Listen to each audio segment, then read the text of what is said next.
Good morning students. आज हम बात करेंगे जो अपने सिलेबस में ताल हैं उनके बारे में। ताल के बारे में पिछली वीडियो में बता चुका हूं कि ताल का प्रयोग कहाँ किया जाता है और क्यों किया जाता है। ताल का प्रयोग किसी भी गाने में उस संगीत को और अधिक सुंदर बनाने के लिए प्रयोग किया जाता है, ताकि वो संगीत हमें सुनने में और भी ज़्यादा अच्छा लगे और रंजक लगे। इसलिए ताल का प्रयोग किया जाता है, क्योंकि ताल को संगीत का प्राण बताया जाता है।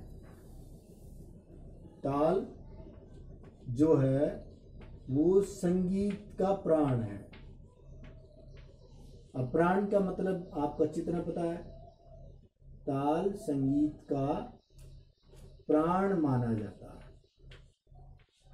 अर्थात संगीत की जान है ताल।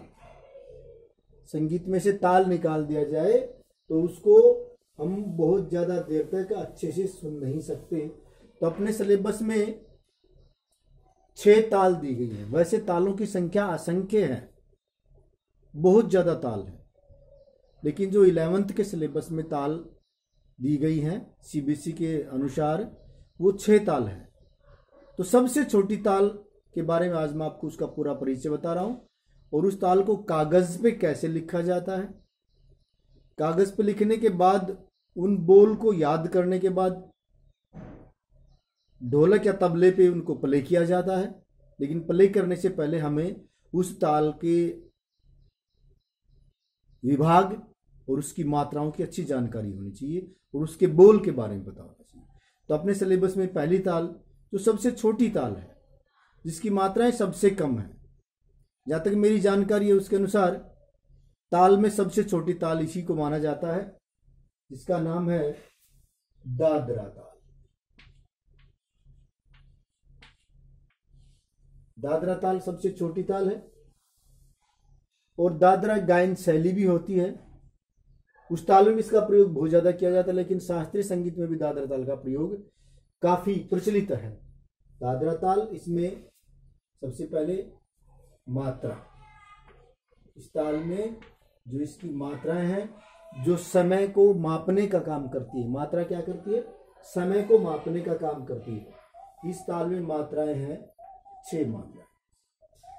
इस ताल में विभाग, इन 6 मात्राओं को कितने भागों में बांटा गया है ये बताया जाएगा। यहाँ पे इस ताल में जो 6 मात्राएं हैं उनके कितने पार्टीशन किए गए हैं, कितने भाग किए गए हैं, वो है यहाँ पर इसके 3-3 मात्राओं के 2 भाग किए गए। 3-3 मात्राओं के 2 भाग किए गए हैं, 2 विभाग बनाए गए हैं। विभाजन इसका 3-3 मात्राओं के, एक भाग में 3 मात्राएं, दूसरे भाग में 3 मात्राएं। फिर आता है इसमें खाली। खाली के बारे में मैंने बताया था, वह स्थान जिसमें बजाते वक्त उंगलियों का ज्यादा प्रयोग किया जाता है, साथ में दिखाते वक्त हाथ को झटक के दिखाया जाता है। इसमें खाली है कौन सी मात्रा? इसमें खाली चौथी मात्रा, इसमें खाली चौथी मात्रा इसमें खाली मानी जाती है। और ताली कहें या शम कहें, वो प्रथम मात्रा पर है।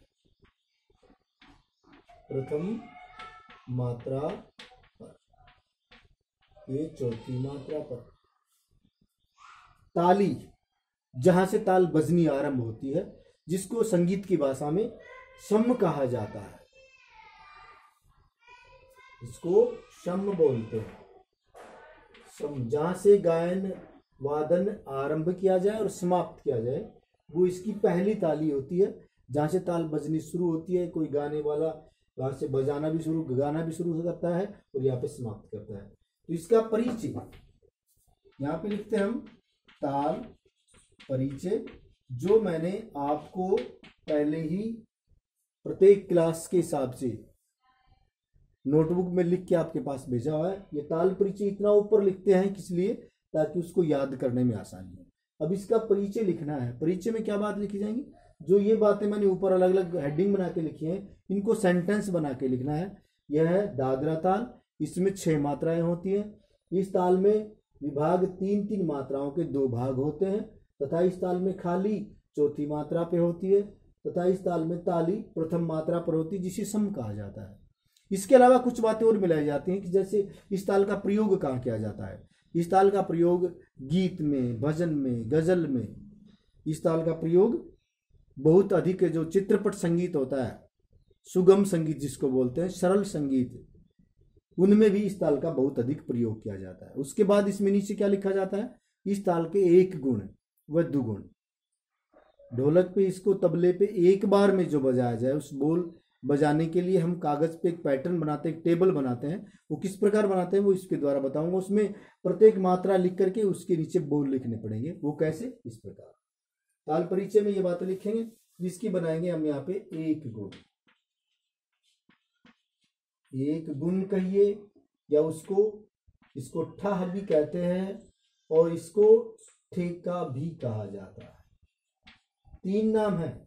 क्वेश्चन पेपर में आपसे पूछा जाता है दादरा ताल की 1 गुण लिखिए, या फिर दादरा ताल की ठह लिखिए, या फिर दादरा ताल का ठेका लिखिए।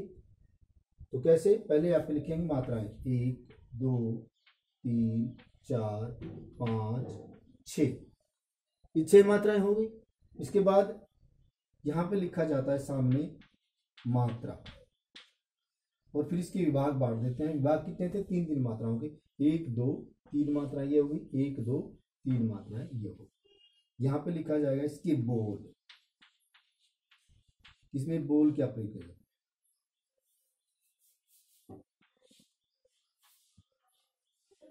बोल है इसके धा, धा धी, धा धी ना और धा ती, धा धीना और धा तीना। ये इस ताल के बोल हैं, जिसको धा बोलते हैं, और ये ना है धा।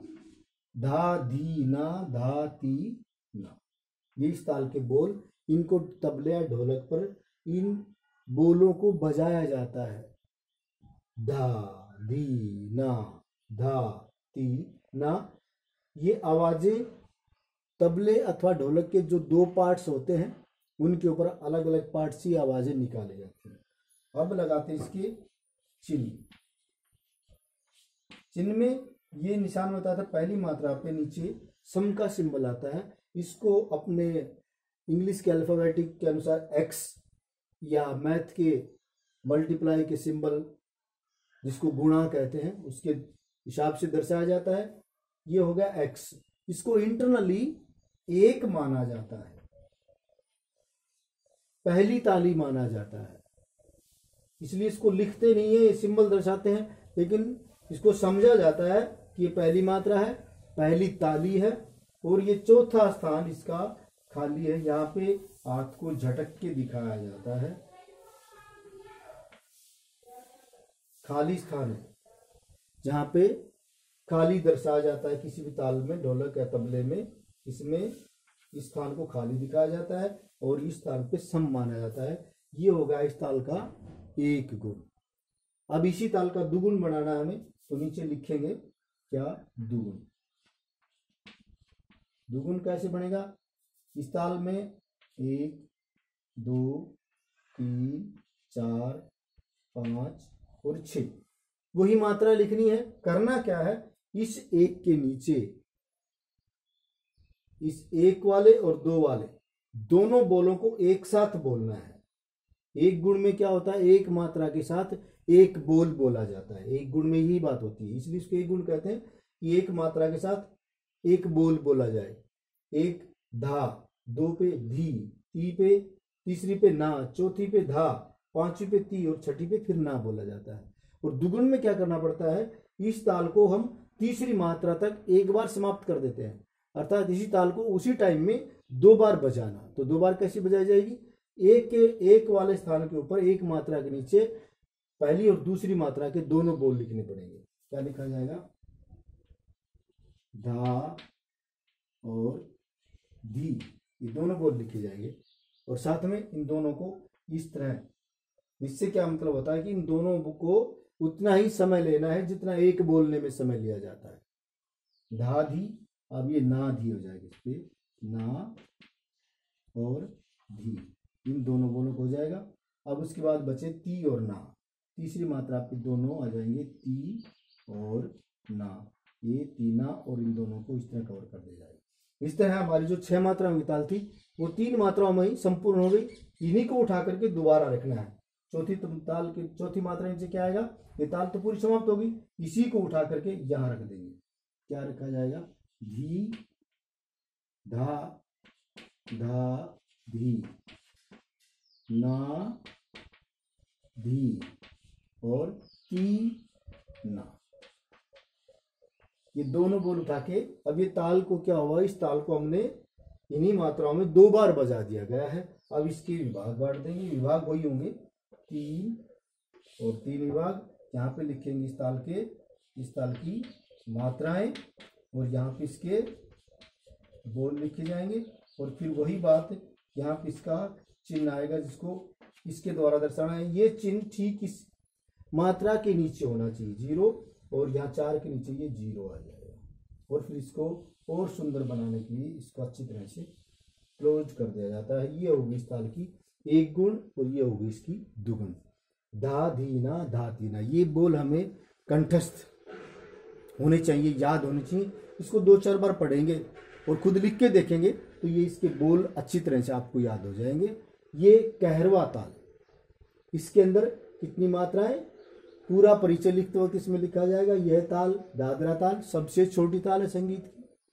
मैं आपको इसी तरह से लेके चलूंगा, पहले 6 मात्रा वाली ताल, फिर उसके बाद 8 मात्रा वाली ताल, फिर उसके बाद 10 मात्रा वाली ताल, फिर उसके बाद 12 मात्रा वाली ताल, फिर उसके बाद जो भी आगे होंगी 14 मात्राओं की ताल, फिर 16 मात्राओं की ताल। इस तरह अलग अलग मात्राओं के अनुरूप आपको अलग अलग ताल को बताता समझाता चलूंगा ताकि आपको किसी प्रकार की परेशानी का सामना ना करना पड़े। इसमें इतना लिखने के बाद ये सब मैंने बताया था कि ये सब इसलिए लिखा जाता है ताकि आपको इसमें याद करने में परेशानी ना हो। ये जो पूरा पार्ट मैंने लिखा ताकि इसके सेंटेंस बनाने में कोई दिक्कत ना हो, ये याद हो जाए। मात्राएं 6, विभाग 3 मात्राओं के 2 विभाग, खाली चौथी मात्रा पर होता है और ताली प्रथम मात्रा पर होता है जिसको सम कहा जाता है। सम को अपने x के द्वारा दर्शाया जाता है और खाली को 0 के द्वारा दर्शाया जाता है। अगर आगे भी ये ताल और बड़ी ताल होती और वहां पे ताली दिखानी होती तो हम 2 3 4 इस 0 के स्थान पे 2 3 4 काउंटिंग लिखते ताकि पता लग जाता है इस ताल में कितनी तालियां हैं। तो इसलिए इस ताल में ताली सिर्फ पहली मात्रा पर है, चौथी मात्रा ये खाली है। इस ताल में फिर बाद में ये बताना पड़ेगा यह ताल कहाँ प्रयोग की जाती है। ये ताल गीत में, भजन में और शास्त्रीय संगीत में भी इस ताल का प्रयोग किया जाता है। और ये सुगम संगीत की ताल है, बहुत सरल ताल है। गाने बजाने में इस ताल का बहुत अधिक प्रयोग किया जाता है।